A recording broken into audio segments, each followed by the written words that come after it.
السلام علیکم ورحمۃ اللہ کو اپنے چینل پہ ویلکم کرتا ہوں اور امید کرتا ہوں کہ آپ سب خیریت سے ہوں گے۔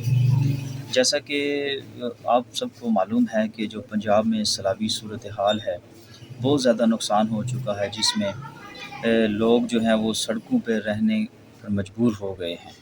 جیسا کہ آپ فوٹیج میں دیکھ رہے ہیں کہ یہ جو لوگوں کا سامان ہے یہ سڑکوں پر پڑا ہے۔ اگر بات کی جائے ریالٹی کی تو اس وقت پنجاب میں انتہائی خطرناک ترین حالات ہیں اور عوام جو ہے اس سے نپٹ رہے ہیں۔ بہت بڑا سیلاب جو تھا اس کے پیش نظر آپ یہ جو ویڈیو دیکھ رہے ہیں یہ ہمیں موصول ہوئی ہے اندرون پنجاب سے، دریائے چناب اور دریائے راوی انہوں نے جو تباہی مچائی ہے، یقین کریں یہ 40 سال سے جو دریاؤں کا جو پانی روکا ہوا تھا، بارشیں اس قدر ہوئیں، اور اس کے علاوہ جو انڈیا نے پانی چھوڑا وہاں پہ بھی بہت زیادہ بارشیں ہوئی ہیں۔ بات کی جائے انڈیا پنجاب کی تو وہاں پر بھی اسی سیلابی پانی نے بہت تباہی مچائی۔ اس کے بعد یہ جو سیلابی پانی ہے یہ پاکستان میں داخل ہوا، سیالکوٹ کا علاقہ، نارووال، گجرانوالہ، گجرات کے نواحی علاقے، اور یہ جو علاقے میں نے آپ کو بولے ہیں ان میں برساتی نالے ہیں جو یہ بہت زیادہ ان میں طغیانی آئی ہے، ریکارڈ ان میں پانی تھا۔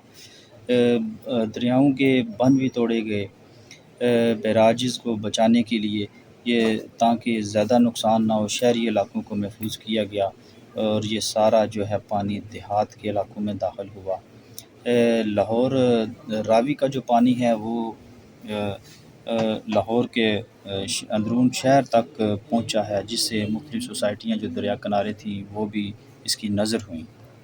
اس کے علاوہ اگر ہم بات کریں یہ جو جتنی بھی جو ہے یہ تباہی ہے، یہ جو مناظر آپ اسکرین پر دیکھ رکھے ہیں، یقین کریں انتہائی افسوسناک مناظر ہیں۔ لوگ کس طرح اپنے ساز و سامان کے ساتھ، کسی کی بیٹی کا جہیز ہے، لوگوں کے گھروں کے سامان ہیں، اور یہ اپنے ساز و سامان کے ساتھ کس طرح جو روڈز پر جو ہیں وہ رہنے پر مجبور ہو گئے ہیں۔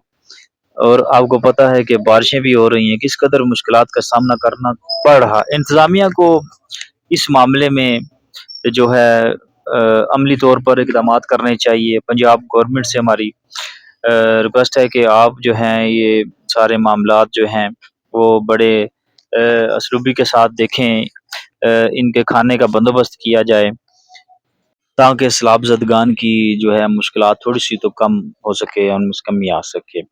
اب بات کر لیتے ہیں افیکٹس کی طرف۔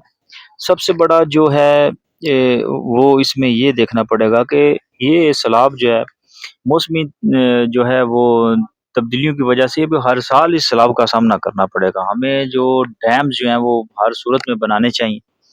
حکومت کو چاہیے کہ ڈیمز ان کے لیے فی الفور جو ہے وہ اقدامات کریں، ڈیمز بنائے جائیں تاکہ اس طرح کی صورتحال سے آئندہ بچا جا سکے۔ اگر ہم نے یہ نہ کیا تو بہت بڑی تباہی ہمارا منتظر ہوگی۔ مولا کریم سیلاب زدگان ہمارے بھائیوں کی مدد فرمائے۔ ہمارا چینل نیو ہے، آپ کے سپورٹ کی بہت زیادہ ضرورت ہے۔ ہمارے چینل کو سبسکرائب اور لائک کرنا مت بھولیے گا، اپنی رائے کا اظہار ضرور کیجیے گا، اپنے ارد گرد کے لوگوں کا بہت سارا خیال رکھیے گا۔ اللہ حافظ، ملتے ہیں نیکسٹ ویڈیو میں۔